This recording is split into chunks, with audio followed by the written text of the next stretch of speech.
Chez Bissou Télévision, chaîne Oyo Ekokani na yo. Notez un homme de Dieu.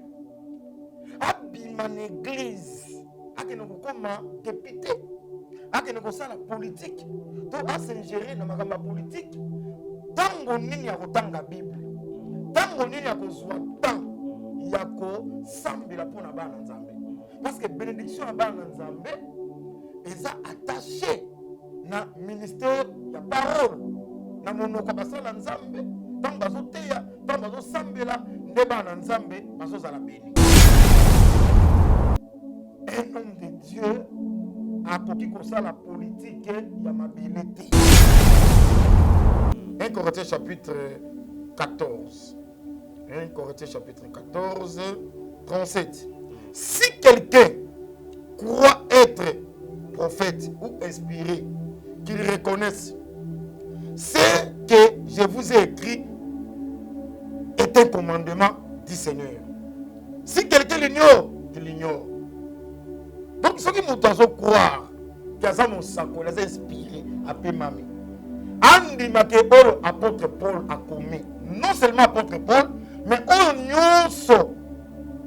Thomas a commis, c'est un commandement du Seigneur. Ceux qui ont allé un homme de Dieu, ceux qui ont allé serviteur à Jésus-Christ, au côté ça, commandement, il y a Seigneur Jésus-Christ. L'apôtre va ça clair. Bato va tambola na Jésus. Bato va toucher à Jésus. Le but est que bisoto continuer dans le ministère de la parole et la prière. Babo écoute musala ou ezaki na kati église. Babo yango va se décharger nango va pesa ba frère mosusu. Boni yokotika Bible.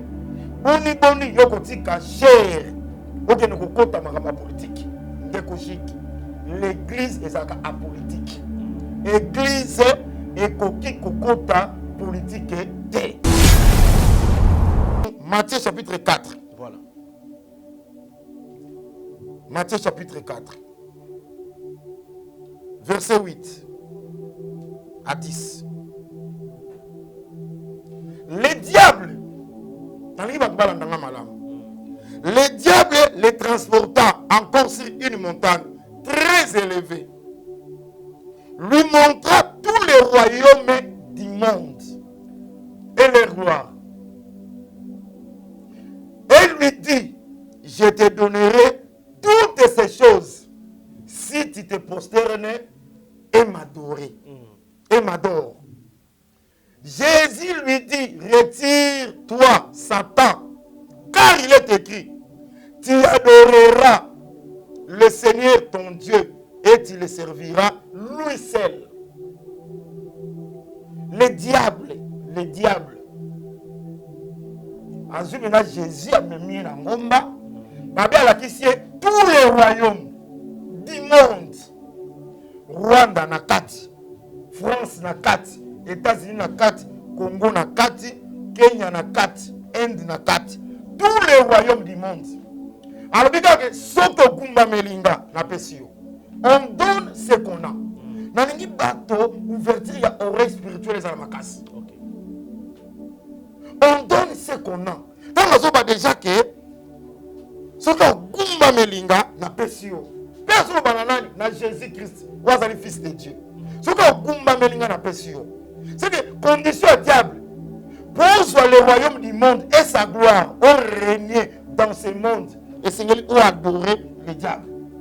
Mais il y a une réponse à Jésus. Il est écrit au quoi adorer Nzambe et au servir le seul Dieu.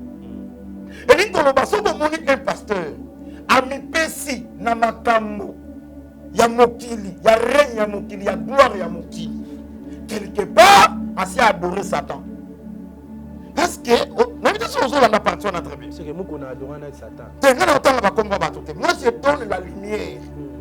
Ce qui est bêti moutou se repentir. Bon, Bishop il faut tous voir un siège. Bishop il faut tous voir. Quand nous sommes comme député, sur 500 députés, vous avez 2 pasteurs, 3 pasteurs.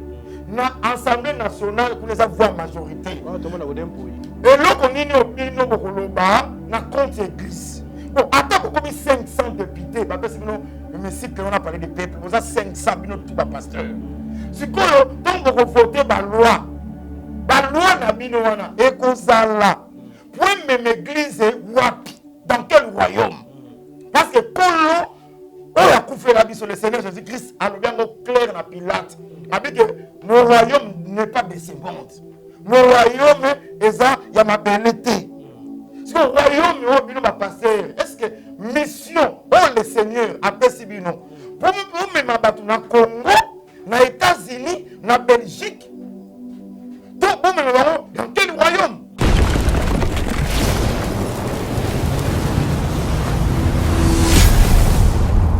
Chez Bissou Télévision, chaîne Oyo Ekokani na yo.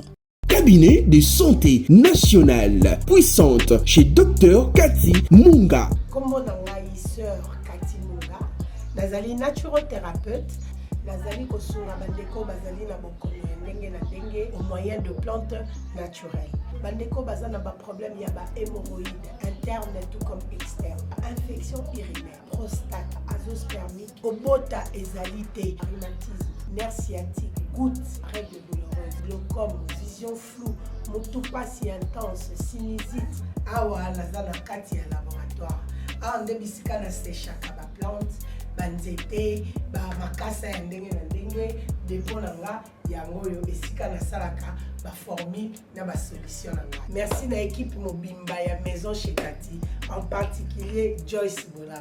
Tozali bongo na commune ya Ngaliema, quartier Kinsuka Pêcheur, avenue Maïndombe, numéro 99. Référence carrière Kari Grèce. Le biko na bino et sengo na biso.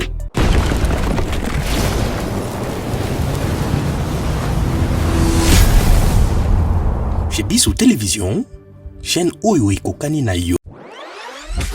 Bozali ebele bokota l'émission de partout na pesi bino mbote. Mbote balamio c'est chez Bissou TV. Oui, malamu na mission na bino réponse à nos questions. Yande ko na bino. Na pesi moyini nanga mbote, moyini mbote, moyini bonjour, moyini nanga bonsoir. Boza ebele bokota la biso na pesi bino mbote. Merci mingi na confiance oyo bopesa biso na chez Bissou Télévision, la chaîne qui vous ressemble. Un grand merci à Jonathan Moukadi pour la prise de vue. Un grand merci à ma femme Lydie Moukadi. Je salue mes enfants. Merci à tous nos abonnés de chez Bissou Télévision. Bientôt nous allons totaliser 123 000 abonnés. Donc merci mingi na ninge boko s'abonner belé. Merci na ninge boko sa confiance. Nzambe ya pambola bino. Un grand merci aussi à notre sponsor Jésus-Christ de Nazareth parce que c'est lui qui sponsorise cette émission.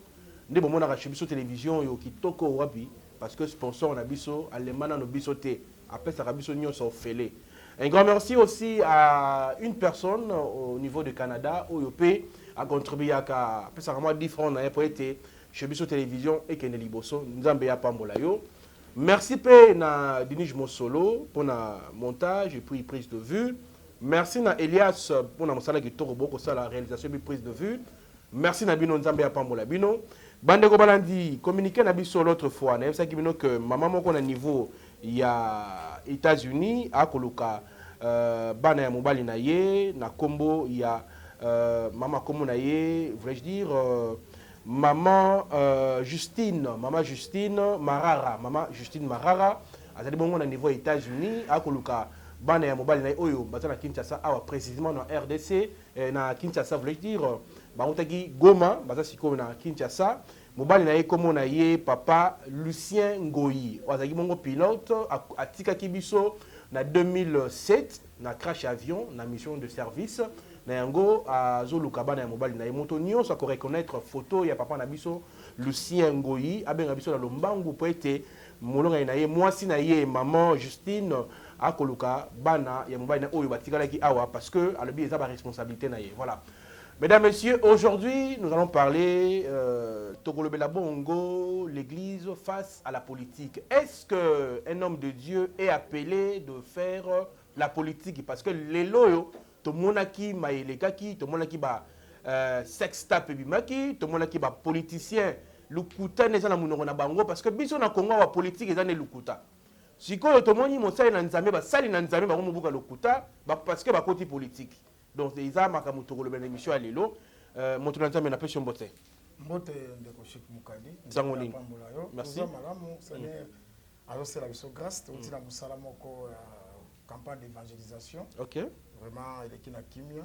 Nzamba sunga ki biso ki malamu. Malgré ma dépense et belé, malgré moi stress mais il est qui na kimia. Bon, yo obenga Jésus qui est sponsor chez Biso TV. Azaki pe sponsor ya musala wana. Yende mta dépenser ki biso nous allons regretter. Merci beaucoup. Kama biso na losambo ndenge to sala kana mo misano. Seigneur Jésus te pèse merci pour l'angolo sali biso ya ozali boso ya ba fidèle abonné ya chez Biso TV. Kamba biso ibandeli kino suka lilobano eza na nguya esimba et même ma repentance et même édification et même ma bénédiction au nom de Christ Jésus. Amen. Amen. Moto na Nzambe lelo tokolobela église face à la politique. Est-ce que c'est important un homme de Dieu à ça la politique parce que tu as vu que politique ya moko na biso ils a lukuta, ils a li magouille, ils a li esengeli ba ko ça peut être peuple basa na kimia na habité politique ya moko na habité sur na mboka mususu c'est la bon mais biso ils a lukuta. Est-ce que un homme de Dieu est appelé ya ko ça la politique? OK, merci de Chik Mukadi. Je crois thème au CP nango lelo est très très très important parce que la fois passée tu vas dire kambetala qui apostasie. Donc apostasie ce que zali et ni kolobake ba aposta bazali. C'est que bateau yo bango si basala naufrage ya foi siko baso luka basali s'appelle bateau naufrage ya foi. Mingi za batei parce que pour voir bazolo ba quand la direction fait défaut le peuple tombe. OK. Donc problème les arandais ngwana vraiment c'est important. Question na ezali mosali ya Nzambe à cause de la politique oui ou non. Je crois que quelques-uns répondent. Très bien. La lingi chez Biso Zesika bato mayele bazolanda bazopesa confiance. Toko que dans cas directement té ko définir politique lokola rise, lokola mensonge, lokola fraude, to tricherie, to tuerie. Ndenge bato bayebi parce que souvent ezalaki na ba maman na biso bakola so bazomona za mwa mayele mabe bazali ko baka mingi mwana azana politique ya mabe azana politique donc bima c'est comme si définition politique et pas na biso yibana lokola ki za rise za bakuba za tuerie tout ça tant aux autres on a vrai sens politique et ça art ya pour gouverner c'est ça mais le monsieur ezali ko conquérir le pouvoir. OK. Donc politique yangwana mais toko bossa na pété portion ou yo lobby. Ce sont des réalités où ils ont salama la politique surtout à Congo. Non seulement à Congo, même ailleurs en Afrique, même dans la Mikili Moussousou. Donc la carte politique qui risque les alliés pour être un vrai politicien, il faut faut supporter ma coup, maintenant Makambouana face à un homme de Dieu, face à l'église. Comment l'église a qu'on se comporter face à la politique? Même si les art il y a qu'on gouverner. Maintenant l'église a vu qu'on se comporter ndengene. Très bien. Tout bandi maintenant qu'on répondre. Nazakana verset moko d'abord ils sont très puissant. Nazana Actes des apôtres. Chapitre 6. Acte 6. Et le Bible. Verset 3. C'est pourquoi, frères, choisissez parmi vous cet homme de qui l'on rende un bon témoignage, qui soit plein d'esprit saint et de sagesse, et que nous chargerons de cet emploi. Et nous continuerons à nous appliquer à la prière et au ministère de la parole. Parfait. Les Abanani, c'est les 12, les apôtres. Murmure, ils qui au sein de l'église. Ba veuve, bazo murmurer, c'est comme si ba veuve duf. Ba ça qu'on avantage mingi par rapport aux autres. Ne murmure et kotaki. Murmure en train comme ba Thomas. Ba Thomas tel babité. Pour aussi ça murmure yo. Ba sengi na peuple.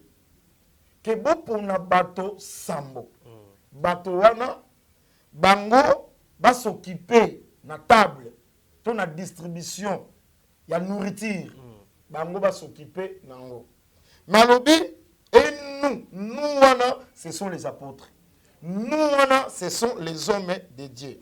Nous continuerons à nous appliquer à la prière et au ministère de la parole.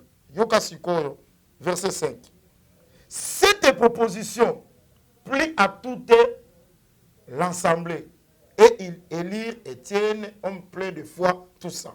C'est que proposition là et s'appelle ici Église Mobimba.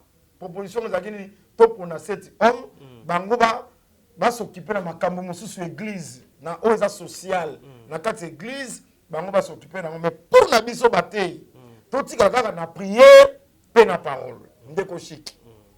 Soki kutu na église au sein d'une église charge parce que awa charge on les a dit liban d'église na kati église ba apôtre ba se décharger na charge ezali au sein d'une église ba biso to tika kaka na parole pe na prière.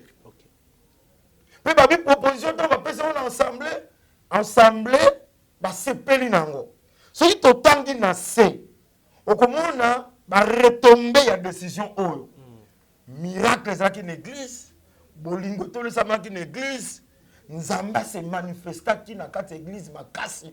Pourquoi? Parce que ba prédicateur na bango les hommes de Dieu batikalaka kaka na likambo tali prière pe na parole. Parfait. Wana na kati église sikoyo motei un homme de Dieu abima na église akene kokoma député akene kosala politique to asingérer na makambo politique tango nini ya kotanga Bible tango nini ya kozwa temps ya kosambela mpona bana nzambe parce que bénédiction ya bana nzambe eza attaché na ministère ya parole na monoko basala nzambe tango bazoteya tango bazosambela nde bana nzambe bazozala béni. C'est-à-dire pour na répondre yo que un homme de Dieu a koki kosala politique ya mabele te abengami temps plein asala na kote ya bana nzambe pe na kosambelaka mpona bango.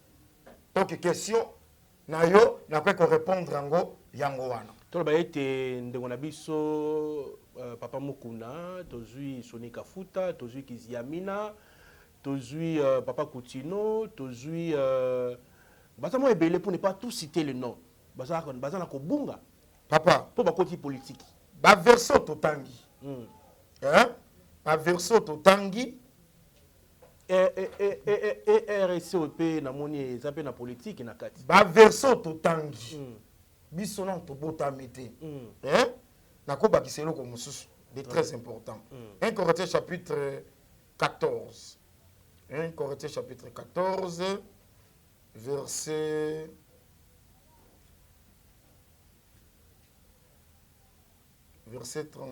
37. Si quelqu'un croit être prophète ou inspiré, qu'il reconnaisse ce que je vous ai écrit est un commandement du Seigneur. Si quelqu'un l'ignore, qu'il l'ignore. Donc, ceux qui m'ont croire que ça mon sacco, les inspiré à Pémami. Andi make oro apôtre Paul a commis. Non seulement apôtre Paul, mais on nyonso. Batoma ba commis, c'est un commandement du Seigneur. Ce que vous allez un homme de Dieu, ce que vous allez serviteur à Jésus-Christ, au côté ça commandement il y a Seigneur Jésus-Christ. L'apôtre va ça clair, bateau va tambour na Jésus, bateau va toucher Jésus. Bah le bien que bisoto continuer na ministère ya parole pe na prière. Ba boyi kutu musala o ezaki na kati église. Ba boyi yango ba se décharger nango ba pesi ba frère mosusu. Boni yokotika Bible. Boni yokotika cher. Ok ne kokota makamba politique. Ndeko chic. L'église est apolitique. Église est koki kokota politique te. nazala ba verset toleka ngalinga mingi makomi nalingi nzobanda kotanga esalaka nga ma bien. nazwi nanu Matthieu chapitre 4. Voilà. Matthieu chapitre 4 verset 8 à 10. Les diables, le diable les transporta encore sur une montagne très élevée, lui montra tous les royaumes du monde et les rois. Et lui dit, je te donnerai toutes ces choses si tu te prosternes et m'adorer. Et m'adore. Jésus lui dit, retire-toi, Satan, car il est écrit, tu adoreras le Seigneur ton Dieu et tu le serviras lui seul. Le diable. Azul maintenant Jésus a mis en ngomba, babé la qui tous les royaumes du monde, Rwanda na kati, France na kati, États-Unis na kati, Congo na kati, Kenya na kati, Inde na kati, tous les royaumes du monde. Alors que soto kumba melinga na pesio. On donne ce qu'on a. Nalingi bato ouverture ya oreille spirituelle à la makasi. Okay. On donne ce qu'on a. Tant que déjà que soto kumba melinga na pesio.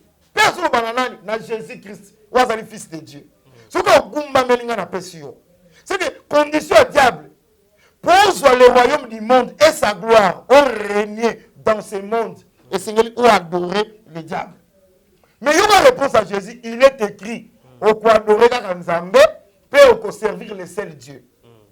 Et il dit que un pasteur a mis pesi na makambo ya mokili, ya règne ya mokili, ya gloire ya mokili. Quelque part, assez adorer Satan. Parce que très bien. C'est que nous connaissons adoré Satan. Moi, je donne la lumière. Ce qui est bêti, Moutou à se repentir. Ce qui est aussi une incrédulité, il n'y a pas de point à lobby. Ce qui est croire que Makambo na commune, c'était le commandement du Seigneur. Ce qui est dit, c'est le commandement du Seigneur. Ce qui est ignoré, à ignorer. Parce que le jugement de Dieu est ali. Au moment où il y a des choses qui sont Nzambe, bakosami mingi pe bambrier bango mingi na insister sous l'onction du Saint-Esprit que l'église ezali apolitique. Yango moni ce qu'on a bandi ko démontrer conséquence ya rise au bagazon na ba côté église na kata politique. Bato fu bayi bananu que tous les royaumes du monde ils ont le pouvoir ya malin, ils ont le pouvoir ya Satan, tous les royaumes du monde. Et puis notre modèle, notre maître, c'est le Seigneur Jésus-Christ. Tala Satan bangi Christ. Ne Satan ko banga ba pasteur onyos. Abi pour appeler ça le royaume du monde. Non seulement le royaume du monde et toute sa gloire. Parce que les royaumes du monde, tous les royaumes du monde, Kembo nango ezali. Kembo nango ezali nini? Ko régner, succès, orgueil, ko basi ya batu, ko botola mapango ya batu. C'est ça la gloire. Loi ya ba homme fort. Osomona siko bato bazolinga bakota na kati ya gloire wana nzoka lelo pozwa gloire wana esengeli oadore Satan yango siko toza na maître moko soko oza un homme de Dieu tu as un seul maître oyo esengeli oadore pour servir ce Dieu soko limoni déjà moto un homme de Dieu abandi kotika Bible atiki parole prière abandi kokota po à s'accaparer na gloire de ce monde, à s'accaparer na gloire ya Congo. Non, botika batu na gloire na bango ya Congo. Mais tant que le bongo pesinga idée à likambo elikaki na mboka na biso to monaki papa Sonika Futa na boyi tango ba apparemment politique pe comme na besoin ya basai na Nzambe ba ya kaka. Ata mo na Nzambe bi akota politique te mais politique na mboka na biso et comme ko benga basai na Nzambe ba ya. Ya to monaki nani l'autre élection o ya basai na Nzambe basangana ki o basaki pour ba bimisa ko sa malonga o malonda o bisaki ambrema na RDC. Mo te que ba politicien ba ki vers ba pasteur. Papa, au touché que chez moi ça na motu ya makasi. Au moins combien église ça sali?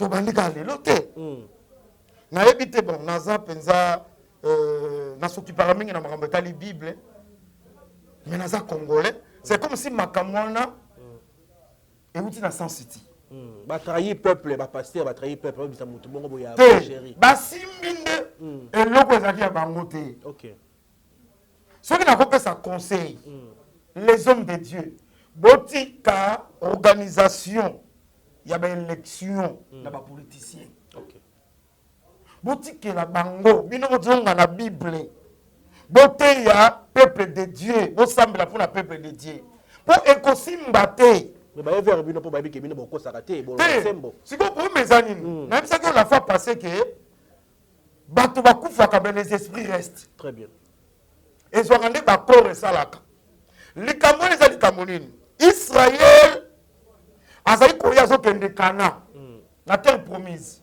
tellement azalaki puissant nzambe azali koaccompagne bango baennemi nyonso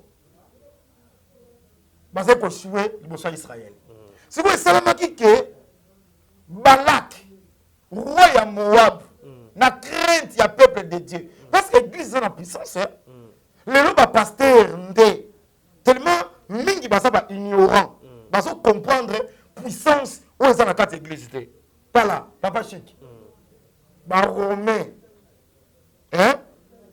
baroi wana bazali kobanga même au temps des apôtres bazali kobanga église na niveau moko osakana te osenti mpena ke Pierre bakotie na prison baautorité bakotie na prison mais ange aya bibisie bapekisi bakoteya na kombo ya Yesu te bateya kombo ya Yesu komo teyama quelque part donc église ezalaki na nguya pourquoi basemelaki na makambo ya politiki te temple bazali kosambela nzambe bazali kosala na bato na nzambe sikoyo eloko wana Balaka ayebaki yango ke peuple moko aza puissant sikoyo mpona détruire bango esengeli kosala nini il faut asala mariage na Balaam Balaam azalaki un prophète un voyant il faut nasala na ye alliance pour amodire Israël ozomona akokende pas maudire Israël nzambe akotransformer malédiction ekokoma bénédiction yango tika nayebisa mwana nzambe nyonso azolandanga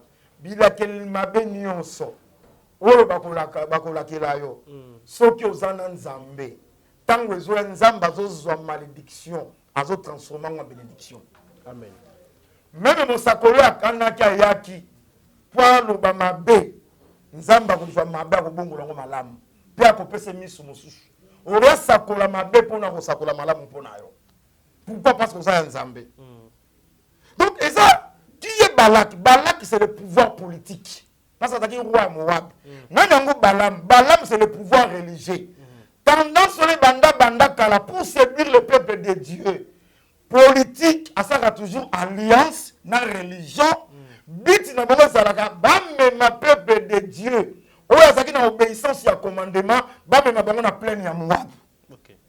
Ce sont les mêmes esprits ndezoa lelo Balak et sa pouvoir politique oyo azali kosala alliance na religion but na bango omoni nde bato bazoyimayima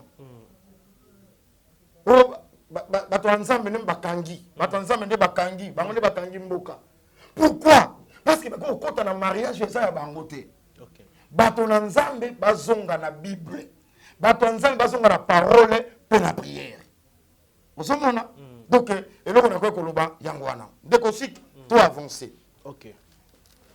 sikoyo on donne ce qu'on a tous les royaumes du monde eza na pouvoir ya malin eza na pouvoir ya Satan lelo ozomona lelo moto nyonso akolinga participer na gloire de ce monde akoadorer Satan et puis mingi nazoloso na bosembo si baadorer Satan tozalaki na yo ti émission tosalaki la fois passée pasteur comme homosexuel assez adorer Satan tout ça pour attendre la jeep climatisée attendre la jeep ya kitoko azala ndako ya kitoko alataka bilamba chaque jour amenaka vie na ye kitoko azwaka basi ndenga lingi tout ça bazo participer déjà na gloire ya monde pourquoi parce que baadorer Satan osomona to continuer na ba verset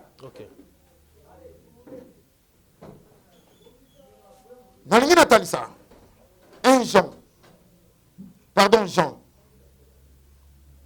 Jean chapitre Jean chapitre 15. Non, Jean chapitre 18, verset 36.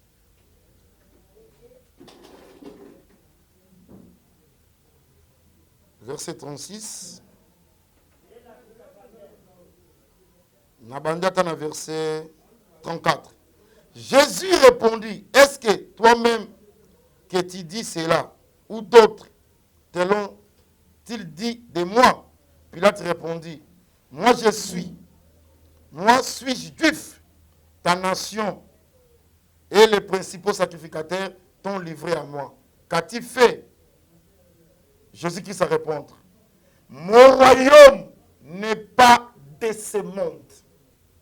Nabandeli, Jésus-Christ, Demtalobi, mon royaume n'est pas de ce monde. Répondit Jésus, si mon royaume était de ce monde, mes serviteurs auraient combattu pour moi, afin que je ne fusse pas livré aux Juifs. Mais maintenant, mon royaume n'est point d'ici-bas. Donc, vous avez un royaume. Royaume, il y a Jésus, c'est-à-dire royaume d'ici-bas. Si vous êtes homme de Dieu, vous êtes serviteur à Jésus-Christ. Ton maître, alors bien que royaume n'est pas royaume, il y a mon kilioté. Royaume n'est pas ma belleté. C'est clair. Abisso que ça dit à mon kilio, mais bah juif, bah livre qui ngate. Homme de Dieu. Yoko compte la politique. Pour même église dans quel royaume? Question, il y a voilà. Dans le royaume du monde, Oyo, malgré ça, le pouvoir, l'icône nango, dans le royaume, il y a Christ. Oh, quand le royaume, on veut bien que, oh, il y a un royaume, et ça d'ici batté. Et ça, royaume, mon royaume n'est pas de ce monde. Christ. Si vous, oh, bon, il faut tous voir, siège. Il faut tous voir. Tant que vous êtes député, sur 500 députés, vous avez 2 pasteurs, 3 pasteurs. Dans l'Assemblée nationale, vous avez voix majorité. Et là, on est dans compte église. Bon, attends, vous avez 500 députés. Mais on a parlé des peuples, vous avez 500 tout pasteurs. Si vous avez voté la loi, la loi n'a et là. Pour même église, dans quel royaume? Parce que quand on a coupé la vie sur le Seigneur Jésus-Christ, alors bien clair la Pilate. Il dit que mon royaume n'est pas de ce monde. Mon royaume est ça, il y a ma belleté. Si le royaume est passer, est-ce que mission, le Seigneur a perçu non? Pour même abattre dans le Congo, dans les États-Unis, dans Belgique, dans quel royaume? N'est-ce pas tout le monde comme des royaumes? Royaume, Oyo, Satan a l'accès qui Jésus, son Bumba Melingo servir, n'a pas su. Tout ça, ce qu'on a royaume, Oyanga, et ça, il y a ma belleté. Oyanga, et ça, il y a CT. C'est que Yanga, et ça, il y a l'icolo. Au moins, Papa Chic, n'a pas versé mon sous. Très bien, tu évolues. Matthieu 28.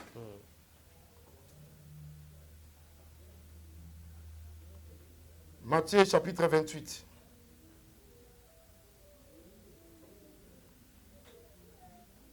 Matthieu 28.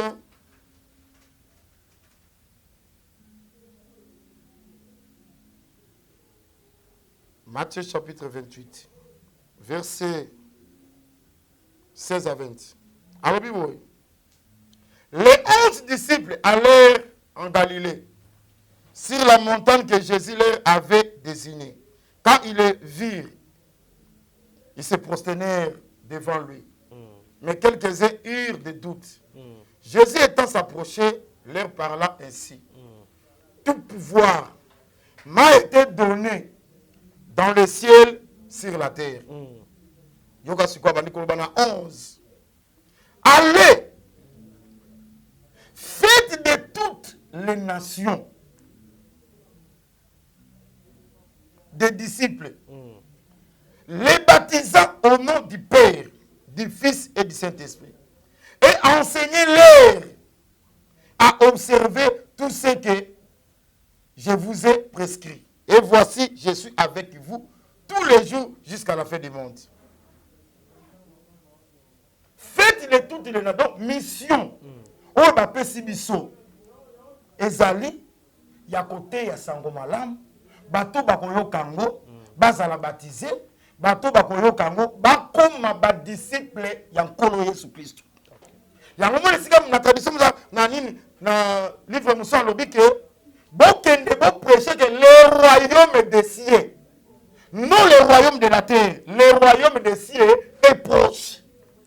Soki mosali ya Nzambe ateyaka pour kotisa ba fidèle na royaume des cieux. Voilà. Eh non, tout ça déjà na Congo, siko yo ko la sanga su Congo ndene. Ko la sanga Rwanda ndene. Ko la sanga France ndene, ko la sanga Belgique ndene. Teyanga yi royaume des cieux. Teyanga royaume ya Christ. Teyanga pour lobina kota na royaume ya Christ. Parce que Christ est mort, ça veut dire déjà que mon royaume est ça, il y a mon client, papa chic.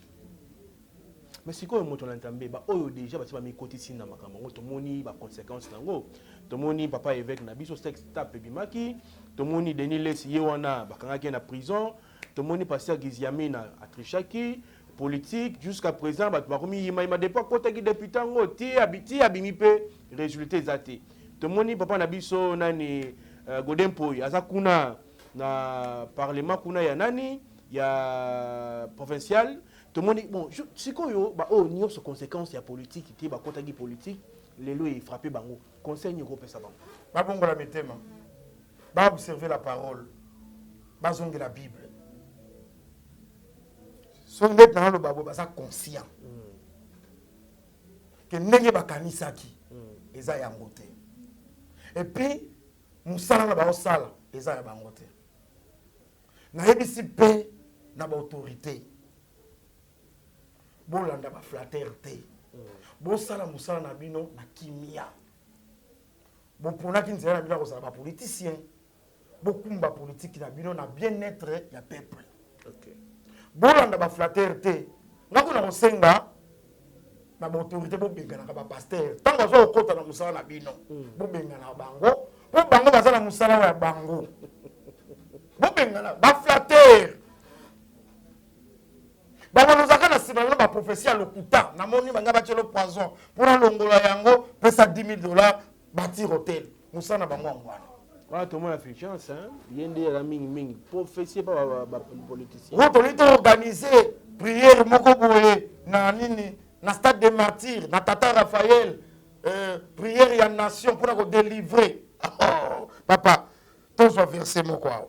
Tous va verser mon quoi. Tu peux aussi ça, tu remets la souka. Tous va verser mon quoi. Pour moi, quand ça une malédiction, et ça va dans le Congo.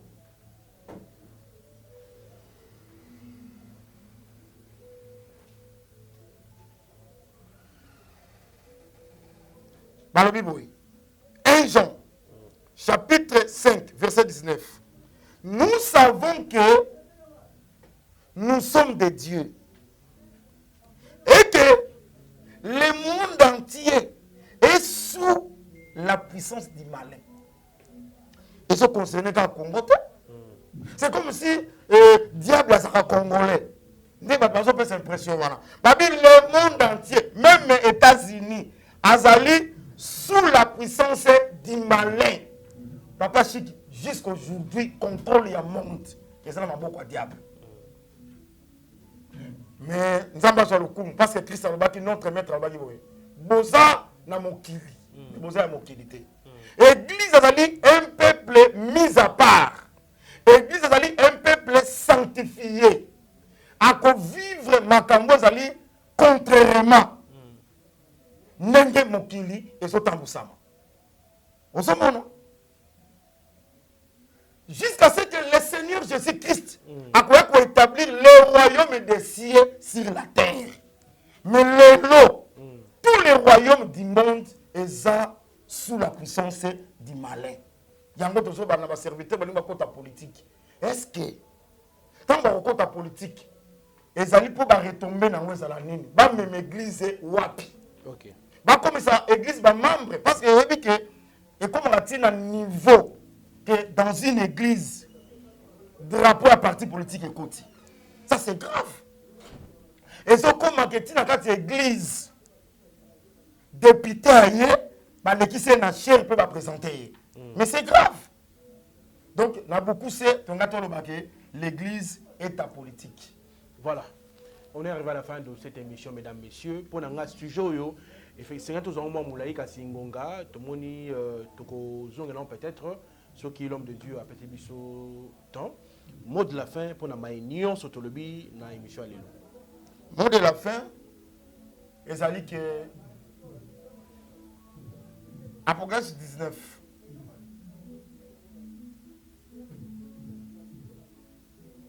Et ça qui est le roi délateur, la bête et le faux prophète, le Seigneur Jésus-Christ est en la bataille d'Armageddon. La seconde venue, à juger Bango. Les gens vont régner parce que Satan a Bango. Et ça attend un règne à la nation et aussi là. Yango Ban Nzambe, Bokota, na risque ya diablité. La politique a toujours tendance à faire le mariage dans la religion. Bitinango, c'est pour que le peuple de Dieu n'a plein de Moab. Et ça, makambo salamaki. Souka mariage, il y a Balak na Balam, le peuple de Dieu n'a plein de Moab. Ils vont commettre l'impudicité, ils viennent de sacrifier aux idoles. Ils vont manifester sa colère. Yango moni lo kwa nezo salama lelo. Toujours mariage Johanna et même le peuple de Dieu n'a qu'à l'ipengwa. Mais la colère de Dieu, Apocalypse chapitre 19. Oh, ils ont monté la cheval blanc. Tant qu'on a la bataille d'Armageddon, dans la seconde venue, les rois de la terre, les chefs militaires, les grands et les petits, barubenga pinda ke bande ke boya ko sepela na bino bakolia misuni. Parce que bataille, guerre wana et ko salama. Et là ils ont retenir parce que la présence de l'église est allée sur la terre. Ce que l'église a enlevé des témoins bataille na Israël, nombre na bango et koki ba croire Christ akoya na second venue. Akoya ressuscité pour matane kulu so kufa masumu ya bato. Awa koya pour ajuger, pour ajoba oyaye, ba kota ce qu'on a kati royaume o sengeli biso to prêcher lelo. Donc il faut prêcher bato makambo mukilité et sengeli to prêcher bato makambo ya ciel. Donc pasteur quand tout en li bakouté, quand tout en li bakouté, nzamba lingi onde mingi, yango tinelo message zonga na ona Bible. Atokolia matembele atokolia omela mai batela bonzambe za na motu ya makasi boza conscient bokanisa que tant bokota na politique boko faire changer makambo binomo bomoni ke ko simbate boza conscient et ko simbate vraiment pour se repentir qu'on a pas numéro de téléphone na biso ezali plus 243 89 14 750 18 plus 243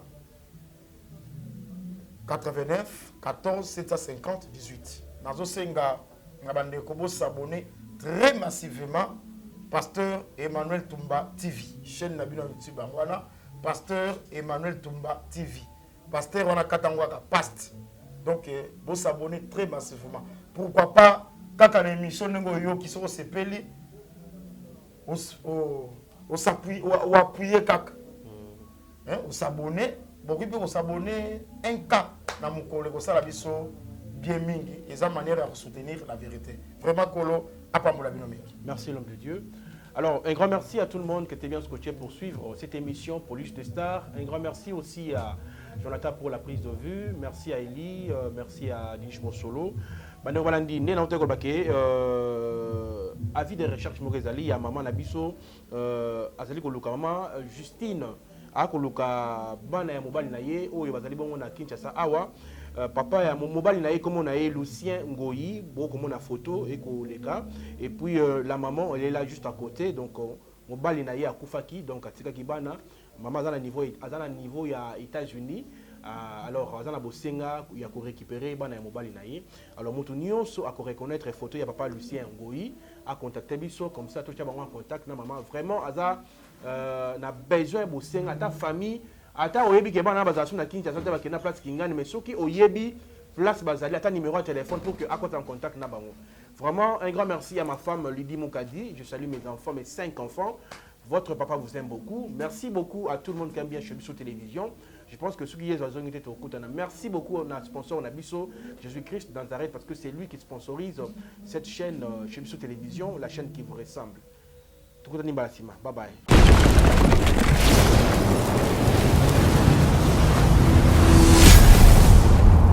Chez Bisso Télévision, chaîne Oyo Ekokani na yo. Cabinet de santé nationale puissante chez Dr Cathy Munga. Kombo na ngai sœur Cathy Munga, nazali naturothérapeute, nazali kosunga bandeko bazali na bokono ndenge na ndenge au moyen de plantes naturelles. Bandeko baza na ba problème ya ba hémorroïdes interne tout comme externe, infection urinaire, prostate, azoospermique, obota ezalité, rhumatisme, nerf sciatique, gouttes, règles douloureuses, glaucome, vision floue, motopathie intense, sinusite. Awa naza na kati ya laboratoire.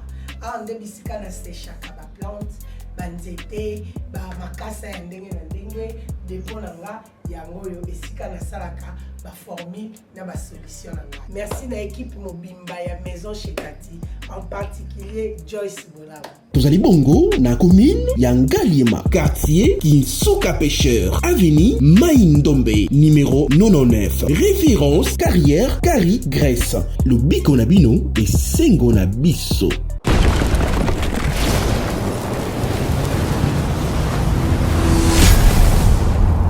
Chez Bisso Télévision, chaîne Oyo Ekokani na yo. Bozali ebele bokota l'émission de partout na pesi bino mbote. Mbote bala nyonso ya chez Bisso TV oui malamu na mission na bino réponse à nos questions yande ko na bino napesi moyini nanga mbote moyini bonjour moyini nanga bonsoir.